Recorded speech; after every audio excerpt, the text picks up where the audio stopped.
Now, number 8, reduction of development impact fees and adoption of overhead utility policy. Okay, Ben Moody and I are going to share this presentation tonight. So for some background, on December 2nd, 2019, the City Council conducted a special workshop related to the city's development impact fees. And from that workshop, there was a recommendation to bring back to council on December 19th, and council approved to freeze impact fees at the current level, and then to also create an ad hoc committee. So the ad hoc committee is comprised of Vice Mayor Boomgarden and Councilman Shaw. We were also very appreciative to have 4 members of the building and development community: Holly Shackelford of Inner West Homes, Kurt Hilbers of Hilbers Inc., Charlie Bates of Hometown Lenders, and Sean Menard of MHM, a local engineering company. And then staff included Mr. Moody and myself.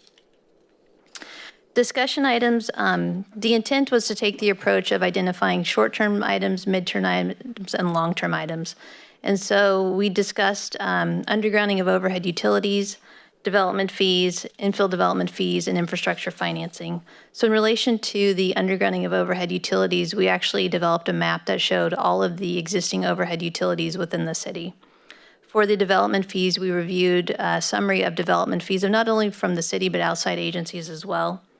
For the infill development fees, we mapped all of the existing city water infrastructure, wastewater infrastructure, roadways that would need to be widened per the general plan, and looked at existing parks. And then we compared those to the previously designated infill area. And then finally, infrastructure financing, where we looked at some different programs, including the California Infrastructure and Economic Development Bank, which is the iBank, Statewide Community Infrastructure Program, which is SCIP, and bond opportunities for land development, which is the BOLD program. From that, 2 short-term objectives were identified: to reduce the city's development impact fees and to create an overhead utility policy. So I'm going to cover the recommendation to reduce the city's impact fees, and then Ben will come in and discuss the creation of an overhead utility policy. So the recommendation is to reduce the city's impact fees, including the pipeline portion of the water and wastewater connection fees and extension fees throughout the existing city limits to match the currently adopted infill impact fees. And they came to this conclusion after reviewing the limits of existing infrastructure, comparing that to the existing infill area, and then comparing that to the existing city limits. What you found is that much of the city already has some type of infrastructure. There was discussion of doing a tiered system, but then after discussing the tiered system, there were some benefits of that, but then there was a lot of complications associated with that. And so the ad hoc committee then recommended, well, let's go ahead and just reduce the impact fees across the board within the entire city limits. So here's the table of the existing development impact fees, the infill impact fees broken down by land use. So the infill impact fees are half of the development impact fees for the residential and commercial uses, slightly less for office uses, and the same for industrial uses. So when the impact fees were adopted in 2007, council did not increase the industrial impact fees, and they reduced the road portion of the office category of fees. And so as a result of the industrial impact fees already being reduced citywide, when determining an infill impact fee, it was decided that no additional fee reduction was required, with the exception of the pipeline portion of the water and wastewater connection fees. For the office category, since the road portion was already discounted 50%, when calculating the infill impact fee, it was decided that a reduction in the general facilities and pipeline portion of the water and wastewater connection fees would apply. It should also be noted that these impact fees do not include the current flood fee or levy fee. That has been identified as a middle item to address with the Sutter Butte Flood Control Agency. In regard to water connection fees, so water connection fees are broken down 80.6% treatment, 19.4% pipeline. So the 50% reduction would apply to the 19.4%. In regard to the water extension fees, it would be a 50% reduction. And so water extension fees are typically when you have your smaller streets, so they're separate from pipelines identified in the master plans. that when properties come in, they would pay for their share of the pipeline just fronting their property. And so that's the difference between water extension fees and water connection fees is the pipeline portion and the water connection fees are master plan lines. Similarly, with the wastewater connection fees, the treatment portion is 60%, the pipeline portion is 40%, so the 50% reduction would apply to the 40% pipeline portion. And then again, with the extension fees, the recommendation would be to cut those in half. So before I move on to the overhead utility policy, are there any questions related to the impact fees? Can you clarify the definition of the pipeline portion? Yes. So when we are calculating wastewater or water connection fees, there's two components. You have the treatment plants, in which you're sizing the treatment plants to serve your entire community. And so in this situation, you oversize your plants so that you have room for growth. And so you charge a connection fee to get reimbursed for that capital outlay that you put in to make sure that you had the capacity. You also have trunk lines. So in the situation of the water distribution system, you have large trunk lines. With the wastewater collection system, you have large backbone infrastructure that collects the wastewater or distributes the water. Those are determined through the master plans, and therefore we do a pipeline portion of the connection fee because it applies to the entire city. It's collecting, they're collecting or distributing water to the entire city as it is the backbone infrastructure, versus the extension fee is very limited to the actual frontage along the roadway if the pipeline's not included in a master plan. So it's it's well beyond just the main versus the lateral. Correct. Okay. So the lateral is the actual service to the home itself. Okay, so that's all included in this, we call it connection fee? No, the lateral is paid for by the property owner, and so the lateral cost is not included in any city fees. All right, thank you. Any public comment? None received? All right, Grace?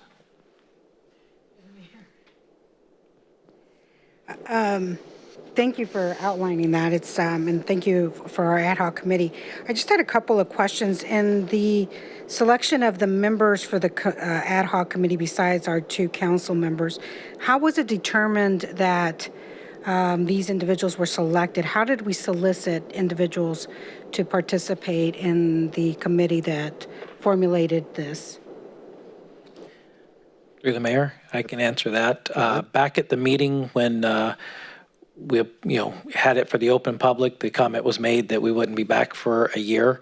And I said, give me a committee, we'll have something back in a couple of months. Let me handpick people that would go on it from all areas. And so that was a collaborative effort. I consulted with my colleague, and we thought we were getting a good cross-section of people that were in our community that built commercial, residential. And when we're looking at things, it's not only just from the developer side, but we're taking it from development all the way to how you put people in. That's why we had Mr. Bates there, who is a lender, so that decisions that are made on the front end will affect how affordable it is on the back end. And one of the criteria that I set myself was I did not want specific projects before us. We're trying to fix this for the entire city, and I needed people at the table that would come together with the community's best interest at heart first. And I really think we achieved that with the people that were there. Yes, these are common known realtors or builders or finance. I think I would have liked for consumers maybe to be in that. It's too late to pass to say that, but I'm saying it. Consumers, people that buy the properties or buy the products that are developed through this. Lenders, have significant incentives sometimes when they're lending for folks. And some of the individuals on this group, have existing projects that they're trying to move forward as through our planning and through our council. So I would have liked a consumer, perhaps. I would have liked someone from EDC because they're economic development in that piece, and maybe just one more, a different realtor on there, an additional, not different, let me correct myself, an additional realtor on there. And I know that these individuals are very committed and have done a lot of great work in our community, but I would have hoped that we would expand it just a few more committee members to that ad hoc committee itself, because I'm looking at it from the perspective of the buyer, the consumer, because hopefully when they build, someone's going to want to buy what they built, or is it, residential, is it commercial? So that was my question to you. So was there any consideration to adding any of these individuals?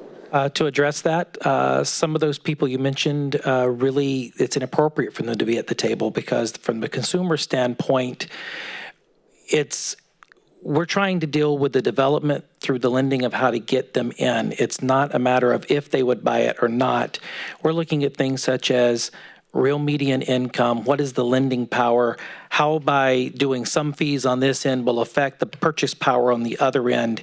It's not so much would they like the project or not because there's no project in it. We're looking at things in a hypothetical world. And I will tell you now, everyone that came to that table had no personal interest in anything except how do we address moving this city forward. I can't see really with what we're addressing, what else we could have brought to the table at this time to get to really the right answers because this wasn't project driven. It was about the fees and how it affects from getting people interested in our community to getting someone in a multifamily or a single family or a business of some sorts in this community. So, No, and I'm not disagreeing about the intent of the ad hoc. I fully am aware of that. I think it was very clear that it was reference to reviewing the impact fees, because was creating a major challenge for development in the city. It hasn't happened. I'm just the aspect of community members or committee members as we look at if we in future add memberships to these. And I know some people will volunteer because they're just good about that, and I appreciate that. I was just asking about the consideration that, these other consumers, EDC, and another realtor perhaps, just to get a variance of views as we discuss the potential as developers, because developers are going to need people to buy what they develop. So that was my very simple way of thinking it, so. All right, thank you. Sir, do you have a comment? I think I do. I just want to assure the councilwoman that I echo Councilman Shaw's. I don't think anybody came to the table, and I don't think you're suggesting that they did. These folks, and I was consulted in regards to the selection process, so I shared this burden as well of picking people who we felt were going to come to the table with history, with expertise, who develop in other communities so that they could bring that aspect into this meeting. They know the pressure points and things that they're doing, and the tips and the tricks that other municipalities are. I think I understand your concern in regards to having a consumer in there, but I guess I felt like I can represent the consumer in an ad hoc committee that we didn't want to overburden with a lot of process. We wanted to get some stuff done for you and the other members of the council to consider and implement in a rapid fashion. So I don't know really what the EDC would have to offer. I can understand that you have that concern there. Another realtor, I think we had two in the room.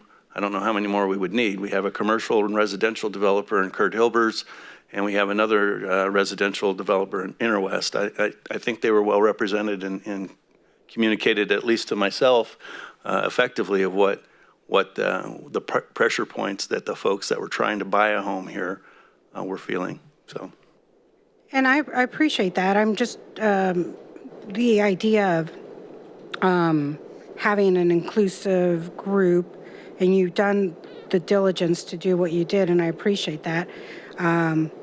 I do think that EDC has a role in our economic development, in particular with the infrastructure issues perhaps, and some of these fees tie into that, and planning for regions. They also have a vision of regional work, and so just another perspective to have in the conversation. That's perhaps where my thought process was coming from the EDC.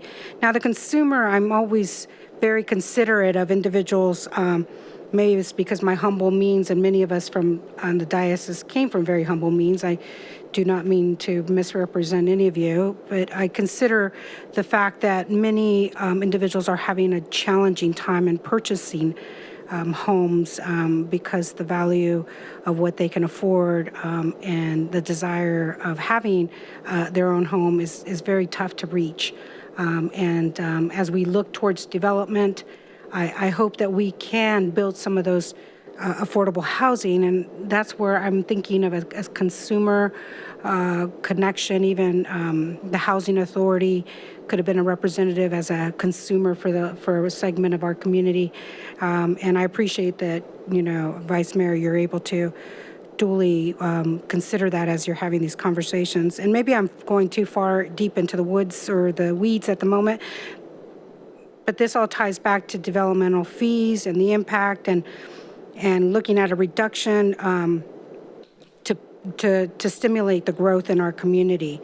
And so I just hope that by reducing, this is a recommendation, reducing it to the infill, which is a 50% reduction of the many areas of those impact fees, that I really hope some development occurs. Because we're with this coronavirus situation at this moment, and we will pass this, and I hope that some of those individuals end up developing some homes that are going to be affordable for community members to purchase locally and not only consider folks, becoming a suburb of other communities. Yeah. I definitely appreciate what you're saying, and I can assure you, as a person who was at every meeting for every minute of it, that the subject of affordable housing was on the table and discussed thoroughly. And that was probably the primary discussion when it became talking about residential development, is how do we become affordable so somebody can buy a home here, our typical home buyer, if you will. And so I do think that, like I said, I'd like to assure you that lower income, if you will, middle income, and whatever the higher income, whatever those strata are, were definitely discussed. Good, I appreciate that, Vice Mayor. I would hope that, I know that you're always considering everyone, but I just like to bring it up in case it was, in the conversation. The time frame for this, are we considering this to be a change in the ordinance for a long period of time? Are we hoping to do this for 2 years? And then revisit these impact fees, and let's say all of a sudden the economy goes great, and I don't want our city to miss out on any potential revenue funds. So I'm just exploring all our options at this moment. Again, you raise a great question. I think that the current situation with COVID-19, coronavirus, is definitely throwing not only a curveball, but probably a knuckleball at this effort. But I think probably a person that can address a good portion of what's going to happen with the process of the AB 1600 study, et cetera, would be our interim city manager. Right, so this is the short-term objective. The midterm objective is to meet with the school districts, meet with Sutter County, and meet with Sabifka to discuss their fees. And then the long-term objective is to update our AB 1600 study, our impact fee study. If you look at the current AB 1600 study, there's a lot of facilities identified in there that may not be necessary to serve the full build-out of the general plan. And so that process would be to go through, revisit those, and hopefully it would result in a reduction of the impact fees. So with that said, it's not like tomorrow we're going to all of a sudden have 100 building permits pulled. In terms of finished lots, there aren't a lot of finished lots within the city. So in order to move forward, a developer is going to need to come in and actually construct a subdivision. And so we have some approved tentative maps. We have some tentative maps in process. And they would need to record the maps, get a contractor on board to build the subdivisions before they could even then talk about building homes. And so realistically, you're probably looking at 18 months to 2 years before you really see a lot of development occurring that this could create the impetus for that development going forward. And that's not taking into account, and I'm sorry, my back is towards you, but into account the coronavirus at this moment and the delays that could impact that, or? It's not, but if you look at, the amount of time to either record a map or to get everything together to be able to proceed with the map, get the bids from the contractors, it'd be a short window anyway to start construction in this calendar year, even though we're in March. But by the time they put all of that in place, you're really talking more of next year to actually build the subdivision, which would be late 2021, perhaps before they could actually pull building permits for a home. And so you would have homes being constructed, at late 2021, early 2022. So the coronavirus isn't necessarily impacting this from the standpoint of it was already a very contracted schedule just based upon where we are in the year right now and the steps that developers will need to take to get their projects to a point that they could pull building permits. Okay, thank you. Through the mayor, I would like to add as well that the impetus try to spit it out here. The impetus behind getting this thing going was to generate some interest. It was clear from the development community, you sat in the same meeting I sat in, is that Yuba City wasn't necessarily open for business when it came to development. These are small steps in anticipation of even bigger steps going forward to generate some interest. And we think we have accomplished that through the feedback that we've received, not only from the folks in the ad hoc committee, but other builders and developers who seem to be, okay, this city's actually doing something here, and they're taking a look at what it's going to take to generate some interest so that we can get some development in here, which should help us economically down the road as well. Right. Through the mayor. Sure. My sentiments exactly. At this point, until the city does something, there is no interest in Yuba City. So part of what we did at that table was broke it down with what do we control and what do we not control. And so we've addressed the things that we control by making sure that we're taking care of the city in the interim, but yet doing something to get things moving. We look at our housing starts. They've been basically between 30 and 35 for the past several years when everything else around us has been developing. There was a time 10 years ago that we were having 800 to 1,000 housing starts a year. Then we had the little housing crash, but then other things started building.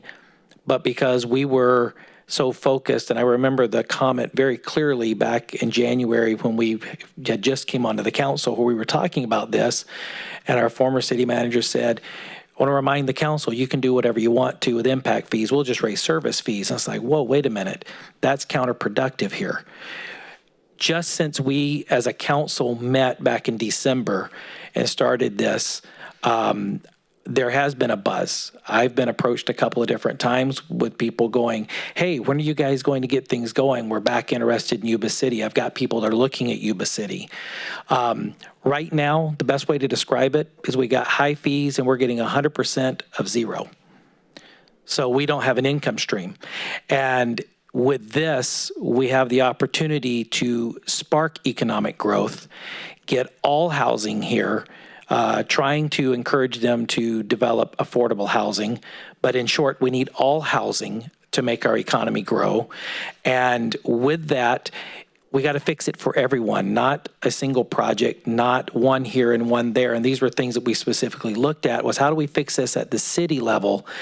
And then the next phase, as Ms. Langley says, is we're hoping that our local partners will come on board and see the benefit of doing what is productive to be open for business to get growth going, because there are a lot of fees that are controlled by the school, that are controlled by the county, that we have no control over, that we've sat here in these chambers and the workshop and heard from developers going, it just prices us out. We can't make 0.5% on a project, or we're losing money on a project, so therefore we can't even build anything. So we're trying to get to a point to where the developers and the builders can build that affordable housing and we can get the economic engine going, because I've heard from a lot of people that they want certain things here in our community.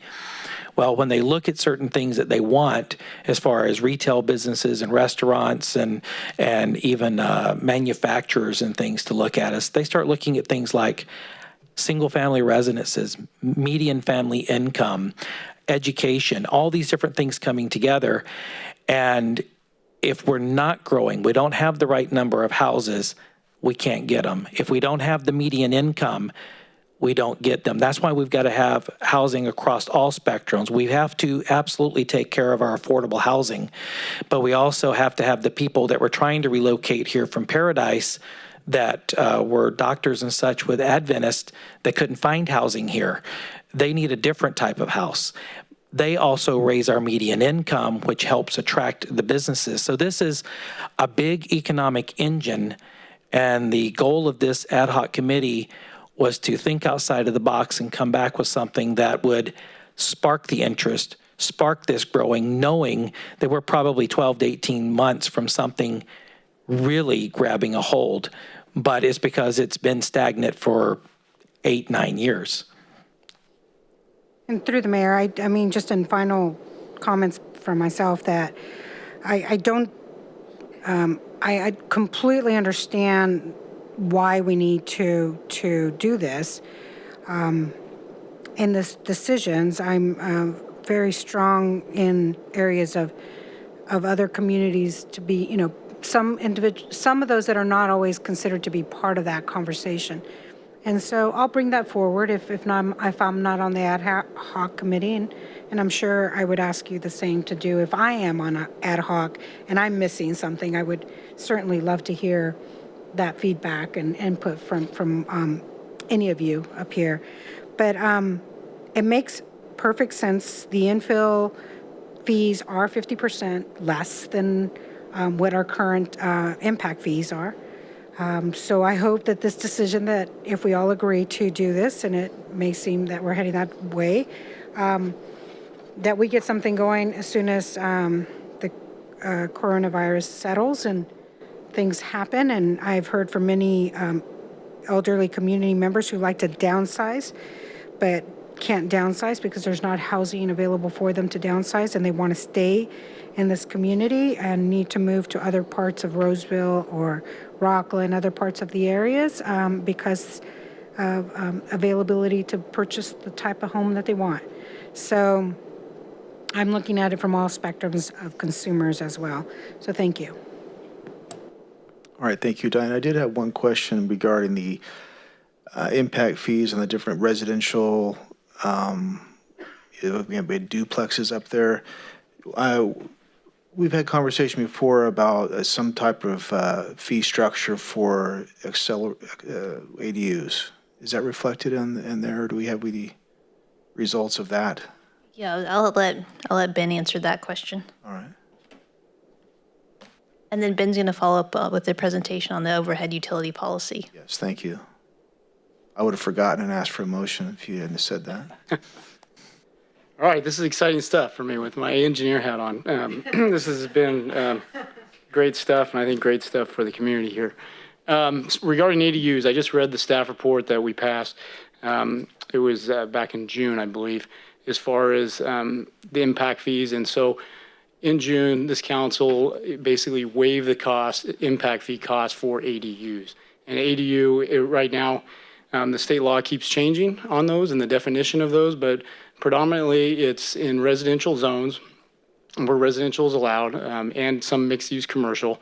It needs to be less than 50% of the primary home and not to exceed 1,200 square feet. And so with that definition, we waive that impact fee for them. But with that consideration in June with the city council, there's an option to reevaluate that with the AB 1600 study going forward. So when we do that AB 1600 study, and we'll set up a scope and a criteria to look at that, if that changes the density of our city and how that impacts it, if we need to include that and figure out a designated amount. All right, thank you. All right, so on to overhead utility policy.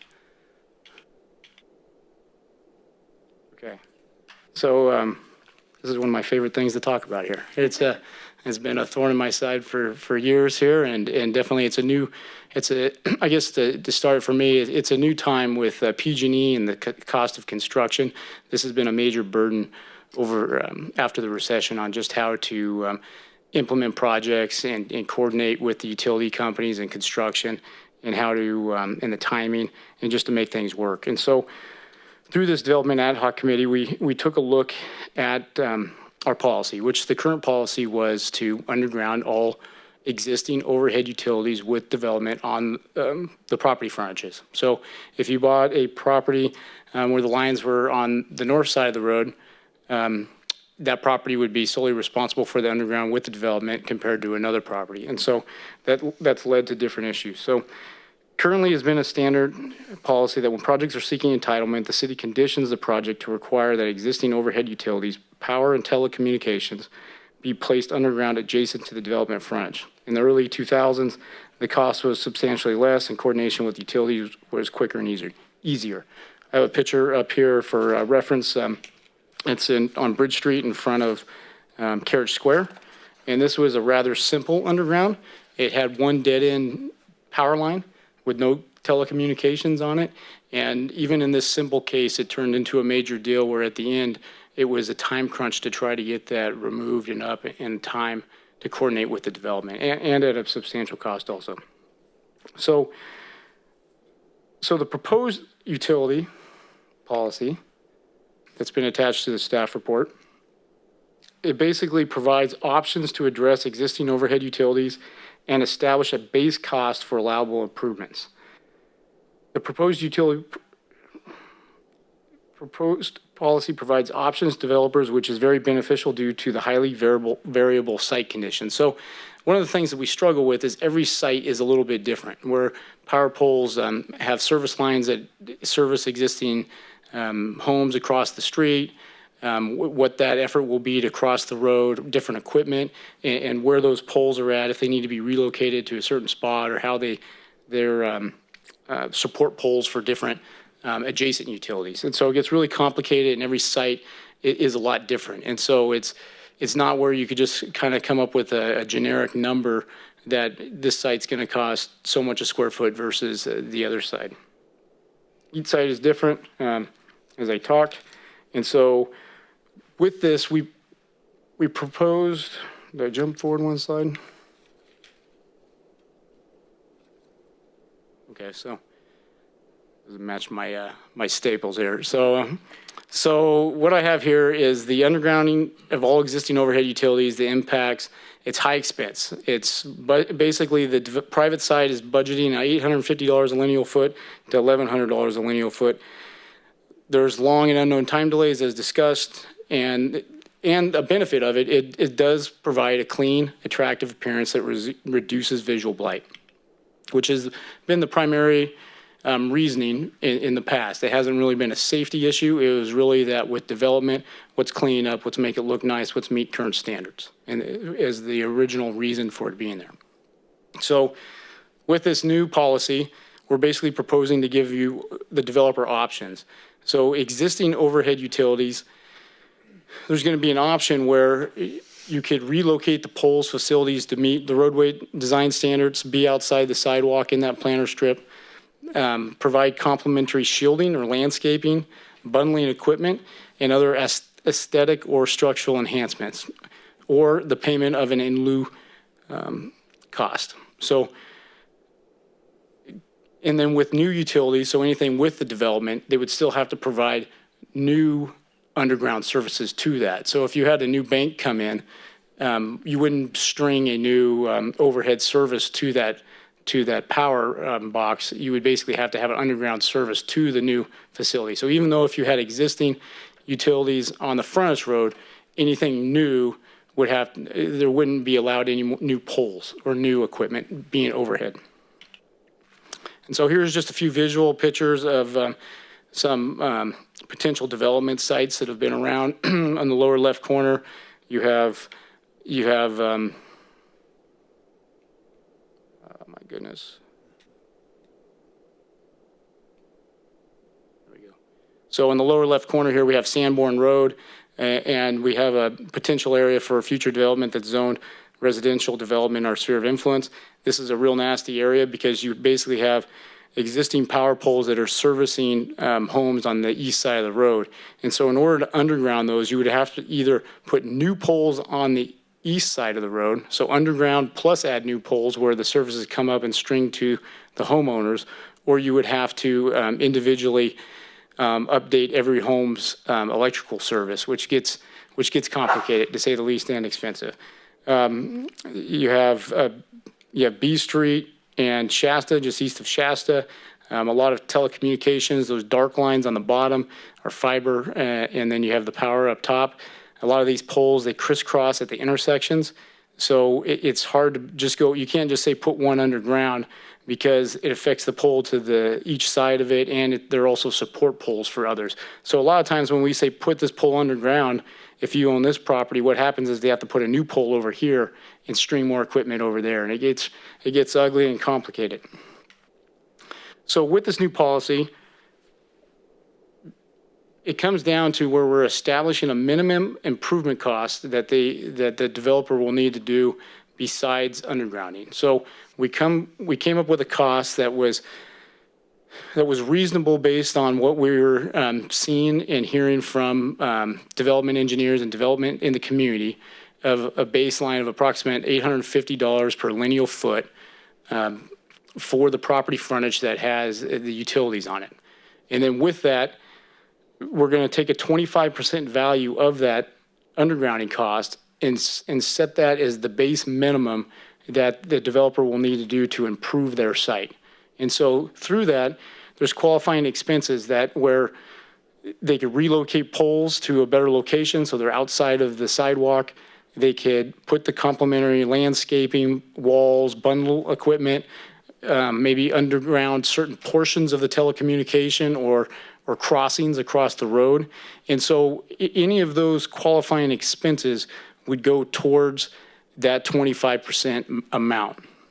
And then additionally, on the third point there's a payment of an in lieu amount for the required improvement cost to the city for discretionary use towards utility undergrounding, relocating at priority locations.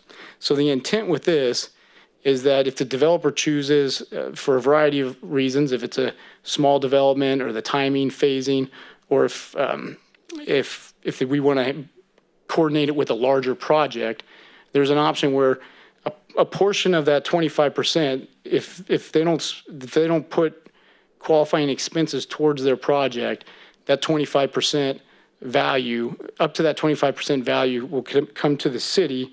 Then the city would then use that in a fund at council discretion for priority locations to basically leverage for undergrounding or another, as it's written right now, as aesthetic enhancements throughout the city, which include landscaping, public art, and signage is how it's written.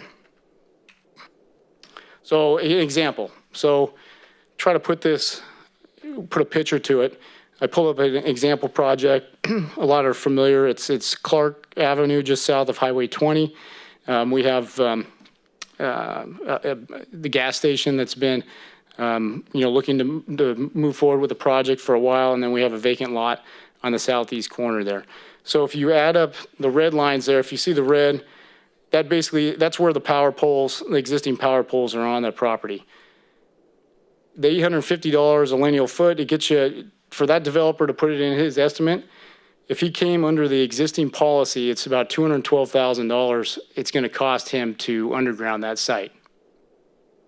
In addition to the entitlements, building, everything else. So you got a cost, because he's on the wrong side of the street, you got $212,000 cost to handle those undergrounding improvements. And so with this proposed improvement, utility policy, what we're saying is you set the base value as 25%, so you come up with a $53,000 amount that would need to be spent towards those alternative options. So a couple scenarios. So scenario one, developer relocates two of the poles to the outside of the sidewalk and out of the conflict with the proposed development project at a cost of $70,000. Typically relocate a power pole right now is about $35,000.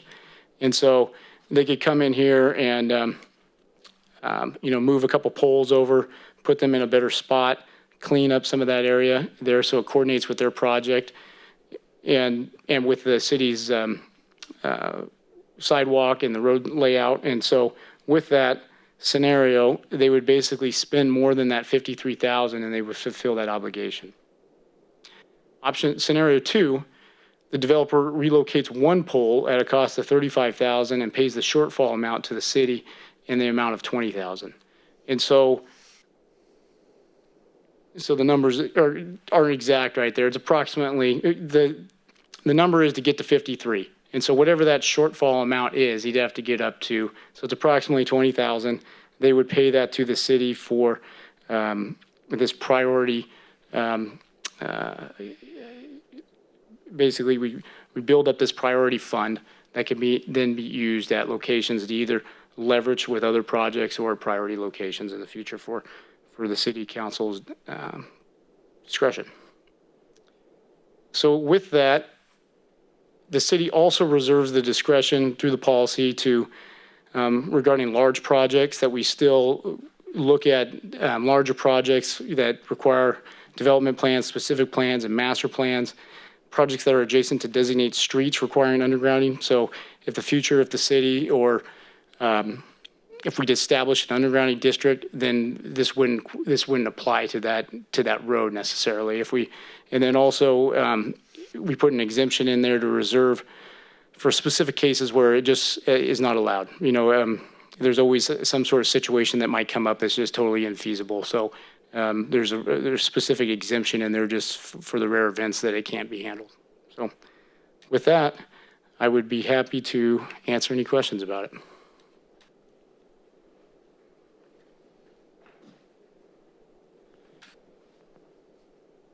Anything? Thank you, Mayor. You're really on. I really appreciate the PowerPoints and how you described that whole process. Reading it is much more of a challenge to visually see how it all unfolds, and I think I'm a pretty good reader and understanding, but that was a real clear understanding of how that 25% potentially could be very nicely bundle. I'm calling it a bundle opportunity for developers. So thank you. Through the mayor. Mr. Moody, thanks for all your work. You've been great in the ad hoc committee, and the insights you brought's been really helpful. The number you're looking for was 18,000. So to help you there, not 20. I knew it was wrong. Oh, goodness. But anytime you want to give me 20,000 instead of, and call it, we're good. But no, one thing I want to go back to is a key point. Go back to your, I think it's forward a couple of slides where you talk about the exceptions, and we reserve the right. Yeah. The first word on that last line, I want to stress that by having this flexibility, we're not going to allow anything that is unsafe to be done for our community at, a savings to a developer. The main thing is it's got to be compliant. It's got to be safe. I know that since we started this adventure with the ad hoc committee, I have paid a lot more attention to things like utilities in other cities and in our own cities to figure out.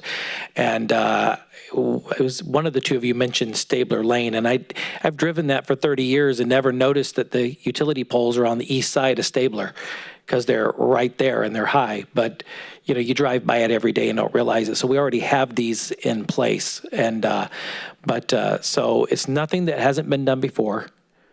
We're not going to compromise public safety, but I do want to go back to also what it could be used for.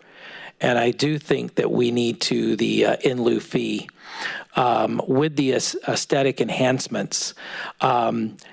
I like the fact of the landscaping and stuff, but I do struggle with the whole notion of public art because, not that I'm against art, love art, but we've gotten around things, and I call it the monument that we made go up over at Dutch Brothers. It's not even a gateway to the city, but we made them put this metal sign in that said welcome, or it says Yuba City on it and everything. It's like, I get we want to do different things, but I think the primary focus of the in lieu should be the landscaping, the undergrounding of utilities on other highly identified corridors.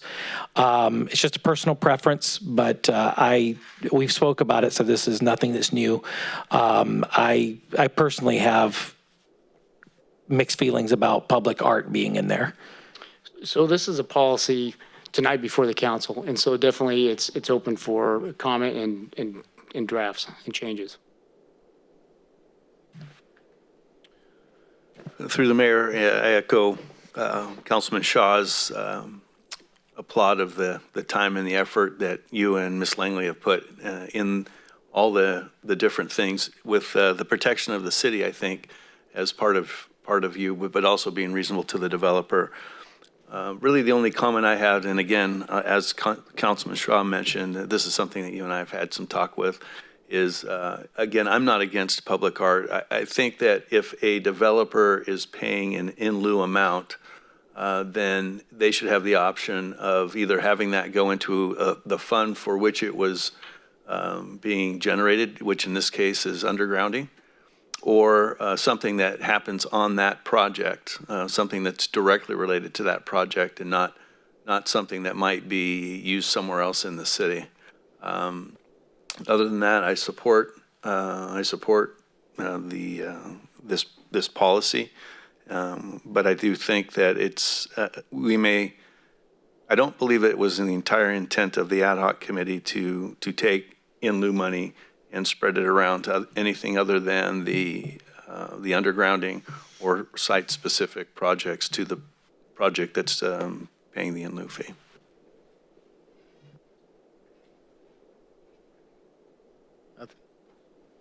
All right. Any public comment? None were received? None received? None received. All right. Well, thank you very much. I too would just make real quick and thank you folks for all your hard work, and especially also my colleagues here, all you folks, everybody in the entire community. There's a lot of work went into the planning, a lot of brainstorming, I'm sure, a lot of debate, I'm sure, a lot of research, and I know an awful lot of time and hard work is reflected in this PowerPoint here. And it's definitely, the time has come for us to do what we can within our purview and within our authority and discretion to make development kick-started in our community. And I think we're doing so what's reasonable without cutting our own head off. I think we're reasonable concessions on our part. And it sounds like the development community is also on board with that. And it's really good to see the results of this effort, because until we do something like this, the conversations about impact fees being cost prohibitive to development are going to continue to occur. And I think this is going to put send us in the direction that we need to go. One thing that we're going to go for a motion here, but there's a couple of things that we have to amend. What's the protocol on that, Mr. City Attorney? We like to approve it, but there's a couple of things we'd like to see changed. For example, if you wanted to approve agenda item or recommendation A and B, you'd say motion to approve items A and B with a modification to remove public art component. That'd be good enough. I think there's probably a little bit more than that. Is that, let's see. I could strike the public art and signage. Yeah, I'm struggling for the language as well. So Shannon, you're usually pretty good at this stuff, or Mr. City Attorney. Maybe the part where or other aesthetic enhancements throughout the city. If we want to restrict if we're not going to do it on the site specific, we're going to do, if we do it somewhere else throughout the city, it shall be related to undergrounding. Undergrounding or site-specific enhancements. Yeah. Is that? That's perfect. All right. Motion to approve with undergrounding or Well, I just want to make sure we're clear. Yeah. So with this fund, that fund would have to be used for utilities at other locations or just at that site? The intent would either be or. through those identified undergrounding projects that you showed us that the city had previously identified. I think Bridge Street Corridor is one of those as an example. Yeah. It could be used for those, but the other option to use the funds would have to be site-specific to the project that generated the in lieu fee as a consideration. My understanding as well. That's good. Through the mayor, just for clarification, any contribution or donation to the city would not be a fee or an in lieu fee. It would be a contribution if they couldn't make that 25% cap. I just want to make sure Yes. that's clear. Yes. All right. And we've already confirmed no public comments, so we're at motion time if anybody would care to indulge in that. Through the mayor, I'm not opposed to the aesthetic part of this fund or this donation, contribution. So I just want to have that said, that if we change, if we change it, it's fine, but I'm not opposed to the aspect of the recommendation by staff to having the aesthetic piece of it. Okay, so noted. Thank you. I'll take a stab at this motion. Through the mayor, I'd like to move that we adopt a resolution authorizing that the current development impact fees, including water and wastewater connection fees and extension fees, be reduced to match the current infill development impact fees. Also introduce a motion adopting item B, a resolution adopting an overhead utility policy and associated CEQA with the amendments as discussed. Second. And just to be clear, those amendments as discussed would be undergrounding or site-specific enhancements for identified underground utility projects or the specific site itself. Is that correct? That is correct. Thank you.